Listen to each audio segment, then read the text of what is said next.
Welcome back to Story Time with Port Discovery. This time we're reading Chapter 7 of L. Frank Baum's The Wonderful Wizard of Oz. We last left Dorothy with her traveling party complete, and this time they're going to face yet another challenge of the forest. Let's see what happens. The Wonderful Wizard of Oz, Chapter 7, The Journey to the Great Oz.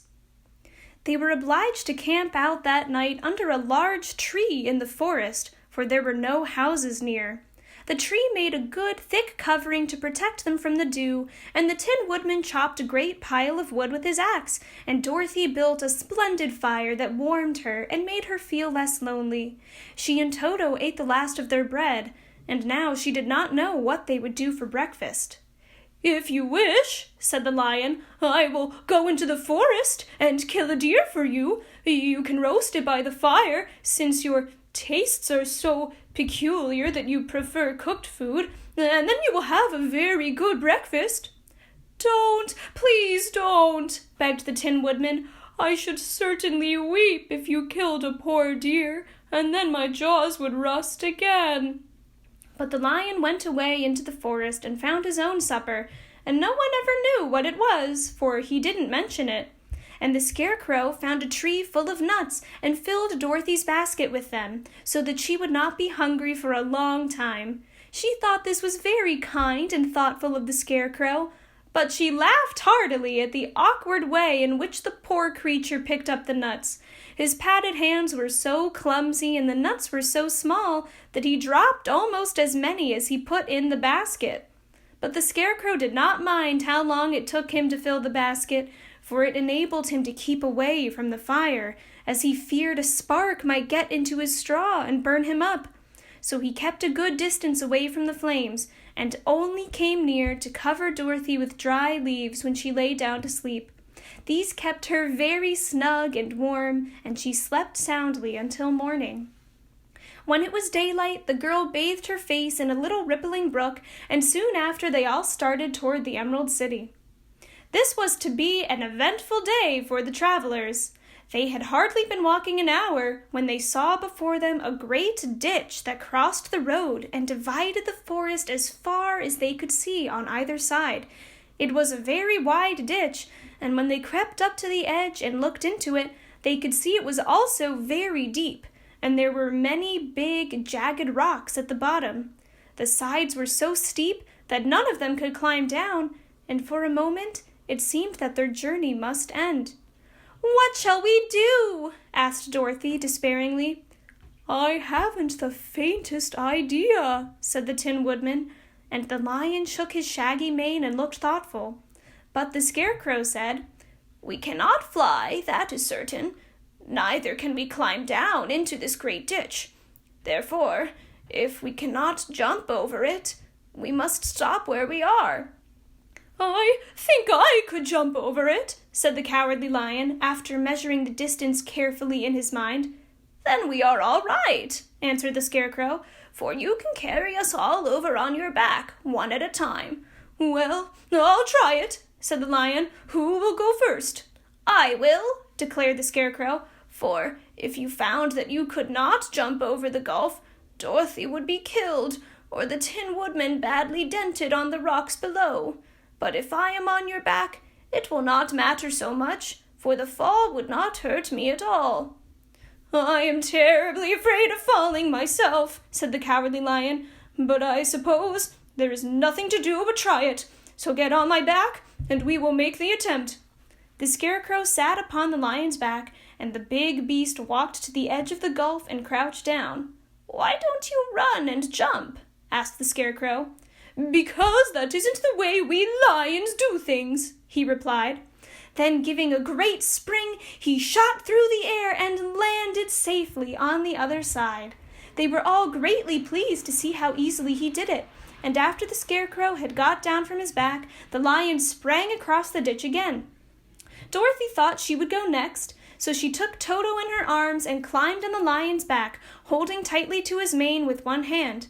The next moment, it seemed as if she was flying through the air, and then, before she had time to think about it, she was safe on the other side.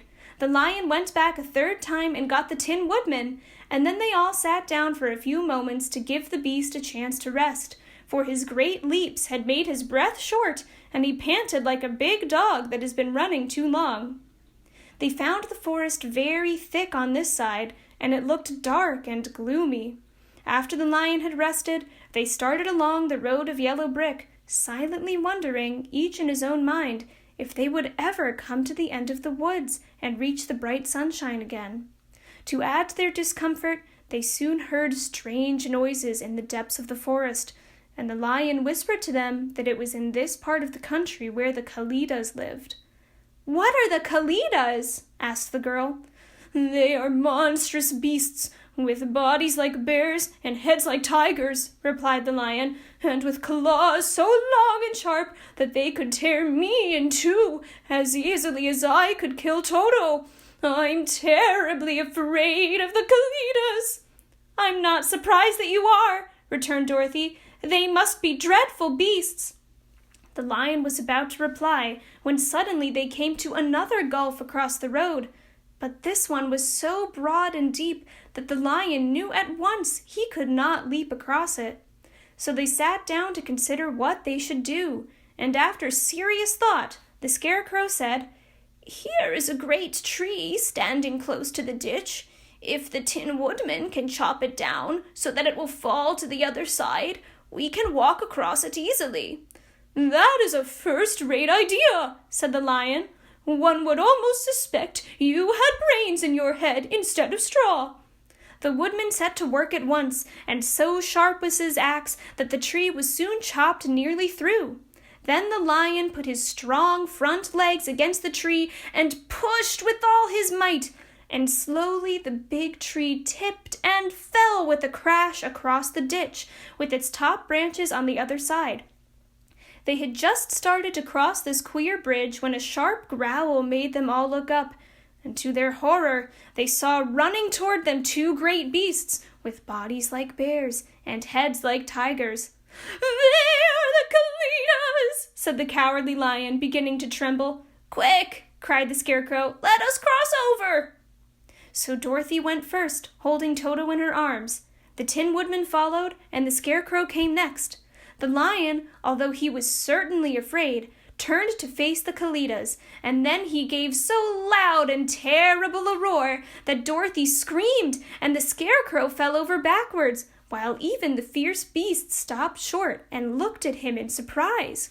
But, seeing they were bigger than the lion, and remembering that there were two of them and only one of him, the Cailinas again rushed forward, and the lion crossed over the tree and turned to see what they would do next. Without stopping an instant, the fierce beasts also began to cross the tree, and the lion said to Dorothy, "We are lost, for they will surely tear us to pieces with their sharp claws. But stand close behind me, and I will fight them as long as I am alive." "Wait a minute," called the Scarecrow. He had been thinking what was best to be done, and now he asked the woodman to chop away the end of the tree that rested on their side of the ditch. The Tin Woodman began to use his axe at once, and just as the two Cailinas were nearly across, the tree fell with a crash into the gulf, carrying the ugly, snarling brutes with it, and both were dashed to pieces on the sharp rocks at the bottom. "Well," said the cowardly lion, drawing a long breath of relief, "I see we are going to live a little while longer, and I am glad of it, for it must be a very uncomfortable thing not to be alive. Those creatures frightened me so badly that my heart is beating yet." "Ah," said the Tin Woodman sadly, "I wish I had a heart to beat." This adventure made the travelers more anxious than ever to get out of the forest, and they walked so fast that Dorothy became tired and had to ride on the lion's back. To their great joy, the trees became thinner the further they advanced, and in the afternoon they suddenly came upon a broad river flowing swiftly just before them. On the other side of the river, they could see the road of yellow brick running through a beautiful country, with green meadows dotted with bright flowers, and all the road bordered with trees hanging full of delicious fruits.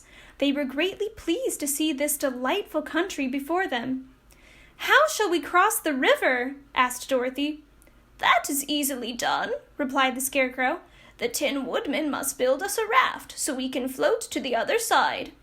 So the woodman took his axe and began to chop down small trees to make a raft. And while he was busy at this, the Scarecrow found on the riverbank a tree full of fine fruit. This pleased Dorothy, who had eaten nothing but nuts all day, and she made a hearty meal of the ripe fruit. But it takes time to make a raft, even when one is as industrious and untiring as the Tin Woodman, and when night came, the work was not done. So they found a cozy place under the trees where they slept well until the morning, and Dorothy dreamed of the Emerald City and of the good Wizard Oz, who would soon send her back to her own home again. Thank you so much for joining us for our reading of Chapter 7 of L. Frank Baum's The Wonderful Wizard of Oz.